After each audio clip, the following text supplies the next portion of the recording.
Halo, nama aku Felicia Evan, jurusan aku Sistem Informasi, dan aku saat ini udah lulus, aku Binusian 2019. Aku sekarang ini ada di Jepang, aku bekerja di perusahaan Consolidated Accounting, yaitu Diva Corporation. Nah, di video kali ini aku mau ngejelasin gimana sih tahapan untuk kerja di Jepang, terus gimana sih kehidupan di Jepang, dan lain-lain.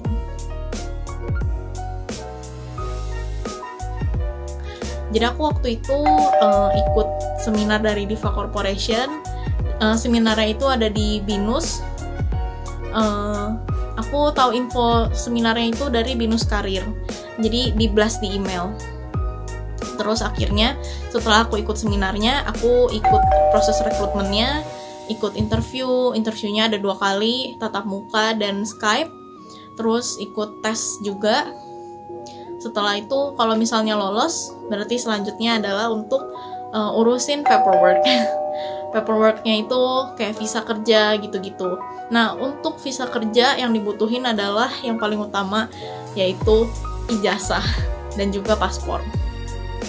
Nah, setelah itu semua selesai, berangkat deh ke Jepang. Jadi waktu pertama kali nyampe di Jepang, waktu pertama kali masuk kerja itu kita ada training sekitar 3 bulan. Terus ada tes, setelah tes kita di-assign ke divisi yang sesuai sama kemampuan dan minat kita. Nah, aku saat ini di-assign di customer success, jadi divisi itu semacam customer service. Nah, jadi di divisi ini kita banyak interaksi sama klien, karena tugas utama kita adalah untuk ngasih support dan juga solusi untuk klien ketika mereka ada concern atau ada bug atau ada pertanyaan-pertanyaan mengenai produk kita. Yang pertama, yang paling penting adalah tepat waktu dan juga manner sih. Jadi harus ya sama sih kayak di Indonesia, sopan lah ke atasan atau yang lebih tua gitu kan. Kayak misalnya kalau misalnya kita papasan sama senior atau atasan, disapa lah kalau pagi ohayo gozaimasu atau kalau lagi jam-jam siang gitu otsukare sama desu. Kalau mau pulang juga adalah ngomong sesuatu gitu, osaki ni shimasu, itu kan kayak permisi saya pulang duluan gitu. Karena kan kalau di sini tuh kadang kita nggak enak kan pulang duluan, kayak yang lain masih kerja gitu. Budaya yang lainnya itu mungkin yang terkenal biasanya itu soal lembur nggak sih? Bener, di sini banyak banget yang lembur dan itu udah biasa. Sebenarnya kita lembur itu nggak pernah disuruh. Lembur itu atas kesadaran sendiri kalau kita emang ngerasa tanggung jawab untuk kerja, kayak misalnya udah deket deadline atau gimana, atau misalnya ada hal-hal yang perlu dikerjain emang yang butuh waktu ekstra, ya kita lembur gitu. Terus selanjutnya itu senpainya itu baik-baik banget, mau banget ngajarin junior, mau banget ngajarin, bahkan sampai mereka tuh rela lembur untuk ngajarin kita. Itu sih yang aku salut banget. Terus selanjutnya itu ini soal memperlakukan customer. Kalau kita di Indonesia kan punya slogan customer adalah raja. Kalau di Jepang kita punya slogan Okyaku sama wa kami sama, customer adalah dewa. Jadi emang harus ngasih yang terbaik untuk customer gitu. Jadi cara memperlakukan customer emang lebih ekstra dan aku salut banget sih, karena aku kan di sini kan bukan cuma sebagai karyawan, tapi juga ketika sehari-hari aku juga customer kan, kayak misalkan ke restoran atau ke salon, itu emang beda banget sih. Selalu karyawan-karyawan di sini itu ngasih servis yang terbaik. Itu juga aku salut banget. Yang pasti enak sih. enak tapi ada nggak enaknya juga. Jadi kita mulai dari enaknya dulu kali ya. Jadi enaknya di Jepang itu kan bersih, tertib, terus tingkat kriminalitas itu rendah.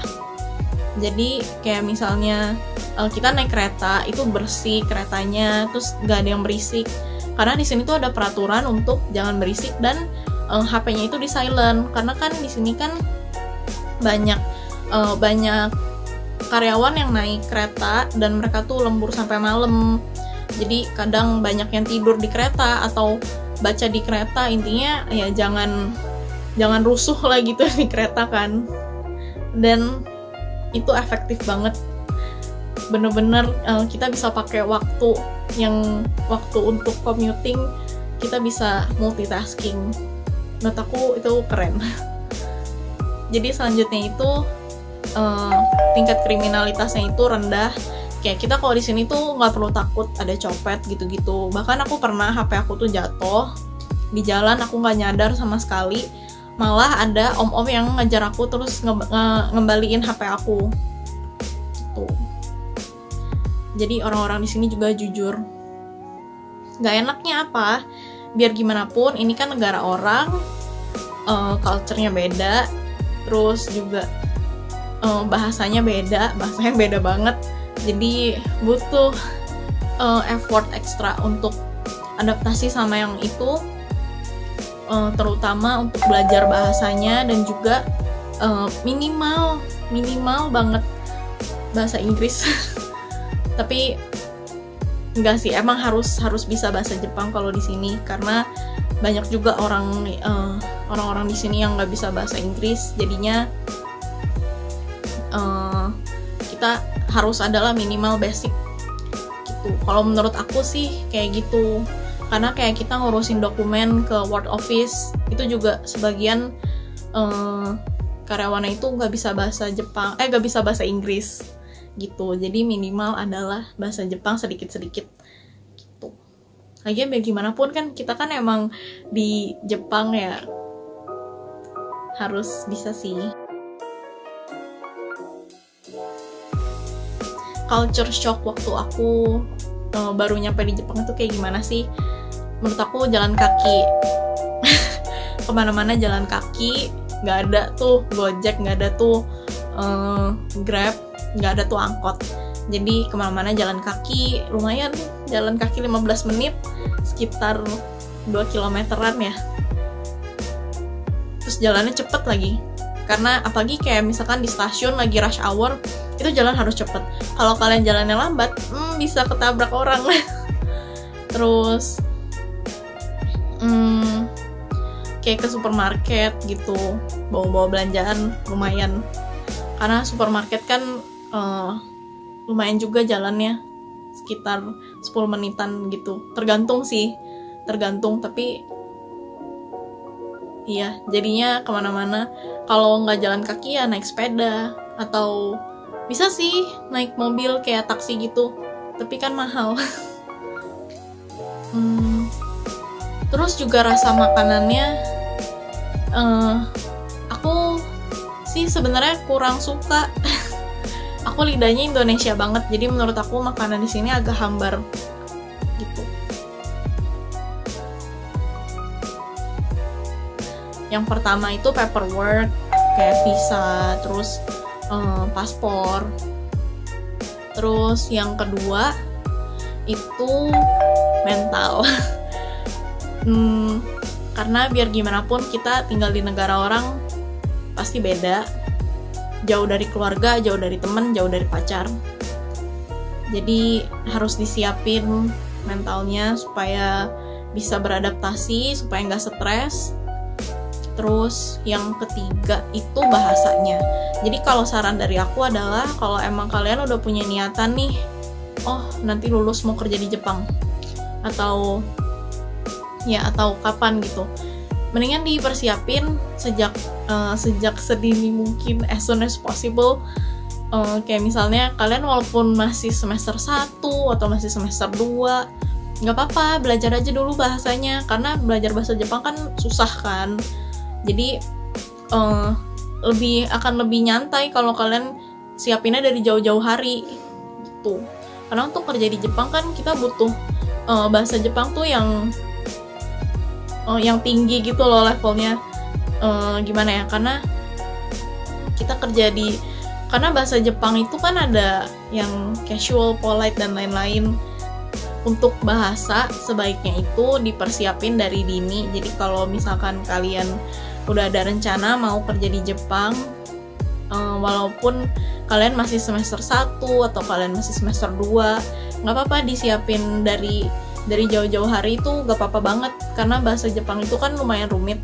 Jadi kalau misalkan kalian siapin dari jauh-jauh hari, itu akan lebih baik, kaliannya juga nggak terlalu capek, belajarnya terlalu banyak gitu kalau dikebut gitu kan. Karena kantor aku tuh lumayan ini ya, mereka tuh lumayan aware gitu kan sama COVID. Jadinya dari waktu awal-awal beritanya mulai rame di Jepang, yaitu sekitar Februarian, kita udah mulai WFH. Nah, terus sepertinya untuk perusahaan kita malah WFH itu jadinya lebih efektif, malah lebih produktif gitu. Jadinya kita nggak ada masalah, dan malah didukung banget untuk seterusnya work from home. Jadi walaupun setelah pandemi ada rencana untuk tetap dilanjutin work from home gitu. Bahkan kita dikasih allowance untuk kayak beli monitor atau beli meja, kursi, dan lain-lain untuk mempernyaman kita work from home. Walaupun kadang ada sih masih hari-hari yang kita datang ke kantor karena mungkin mau ketemu klien atau mau meeting yang butuh tatap muka. Tapi kan gak setiap hari kan, jadi aman sih, jadi lebih aman untuk pandemi ini. Mungkin segitu dulu aja sih dari aku. Thank you.